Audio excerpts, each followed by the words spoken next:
Hello friends, welcome to Ayush KSET NET online classes. ಇವತ್ತಿನ ತರಗತಿಯಲ್ಲಿ ಪಂಪ ರಚಿಸಿದ ಆದಿಪುರಾಣ ಮಹಾಕಾವ್ಯದಲ್ಲಿಯ ಈ ಪದ್ಯವನ್ನು ಕುರಿತು ಅಧ್ಯಯನ ಮಾಡೋಣ. ಪದ್ಯ ಹೀಗಿದೆ: ಬಿಡದೆ ಪೋಗೆ ಸುತ್ತೆ ತೋಳಂ ಸಡಲಿಸದ ಪ್ರಾಣವಲ್ಲಭರ್ ಪ್ರಾಣಮನ್ ಅಂದ ಒಡಗಳೆದರ್ ಓವರೂಪರೋಳ್ ಒಡಸಾಯಲ್ ಪಡೆದರ್ ಇನ್ನವೇಂ ಸೈಪೊಳ್ವೆ.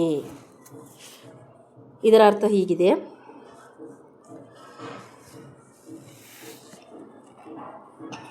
ಆದಿಪುರಾಣವು 16 ಆಶ್ವಾಸಗಳುಳ್ಳ ದೀರ್ಘವಾದ ಪುರಾಣ ಕಾವ್ಯವಾಗಿದೆ. ಮೊದಲಿನ 6 ಆಶ್ವಾಸಗಳಲ್ಲಿ ಪುರುದೇವನ ಹಿಂದಿನ 9 ಜನ್ಮಗಳ ಕಥೆಯಿದೆ.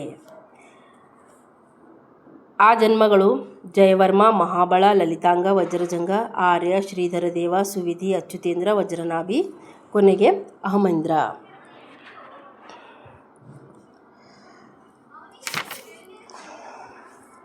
ಇಲ್ಲಿ ವಜ್ರಜಂಗ ಮತ್ತು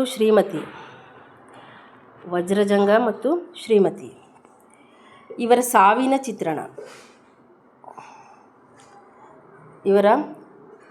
ಸಾವಿನ ಚಿತ್ರಣ ಈ ಪದ್ಯದಲ್ಲಿ ನೀಡಲಾಗಿದೆ. ಅವರಿಬ್ಬರು ಒಂದು ರಾತ್ರಿ ಏಕಾಂತದಲ್ಲಿ ಮಲಗಿರುತ್ತಾರೆ. ಅಂದು ಆ ಕೋಣೆಯ ಗವಾಕ್ಷಿಯನ್ನು ತೆರೆಯಲು ಮರೆತಿರುತ್ತಾರೆ. ಇವರು ನಿದ್ದೆ ಹೋಗಿದ್ದಾರೆ. ಕಾಳಗಾರು ಧೂಪವು ಕೋಣೆಯನ್ನೆಲ್ಲ ತುಂಬಿಕೊಂಡು ಉಸಿರಾಡುವುದಕ್ಕೆ ಆಸ್ಪದವಿಲ್ಲದೆ ಇಬ್ಬರು ಉಸಿರು ಕಟ್ಟಿ ಸಾಯುತ್ತಾರೆ. ಕಾಳಗಾರು ಧೂಪಂ ಕೊಂದುದು ಕೃಷ್ಣೋರಗಂ ಕೊಲ್ವಲ್, ಅಂದರೆ ಕಪ್ಪಾದ ಅಗರಿನ ಹೊಗೆಯು ಕೃಷ್ಣ ಸರ್ಪದ ಹಾಗೆ ಆ ಪ್ರೇಮಿಗಳನ್ನು ಕೊಲ್ಲುತ್ತದೆ.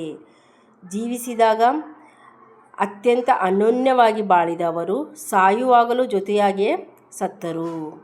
ಈ ಮಾತಿನಲ್ಲಿಯೇ ಅವರಿಬ್ಬರು ಎಷ್ಟರ ಮಟ್ಟಿಗೆ ಒಬ್ಬರನ್ನೊಬ್ಬರು ಹಚ್ಚಿಕೊಂಡಿದ್ದರು ಎಂಬುದನ್ನು ಇಲ್ಲಿ ತಿಳಿಯುತ್ತದೆ. ಗವಾಕ್ಷಿಯನ್ನು ಮುಚ್ಚದೇ ಇರುವುದು ಆ ದಂಪತಿಗಳ ಸಾವಿಗೆ ಕಾರಣವಾಯಿತು. ಬೆಳಗ್ಗೆ ಇತರರು ಕಂಡಾಗ ಅವರ ಶವಗಳು ಇದ್ದ ಬಗೆಯನ್ನು ಪಂಪನು ಚಿತ್ರಿಸುವ ರೀತಿ ಈ ಪದ್ಯದಲ್ಲಿ ಕಾಣಬಹುದು.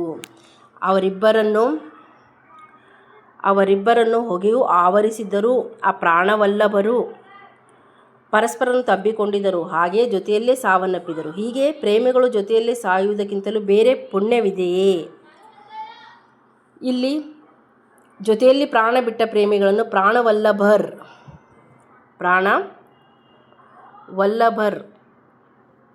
ಎಂದು ಕರೆದಿರುವುದು ಎಷ್ಟು ಸಮಂಜಸವಾಗಿದೆ. ಈ ಪ್ರಸಂಗವು ಕೇವಲ 3 ಶ್ಲೋಕಗಳಲ್ಲಿ ಮುಗಿದಿದೆ. ಪಂಪನು ತನ್ನ ಸ್ವಂತ ಪ್ರತಿಭೆಯಿಂದ ಇದನ್ನು ತುಂಬ ಸುಂದರವಾಗಿ ಮಾಡಿದ್ದಾನೆ.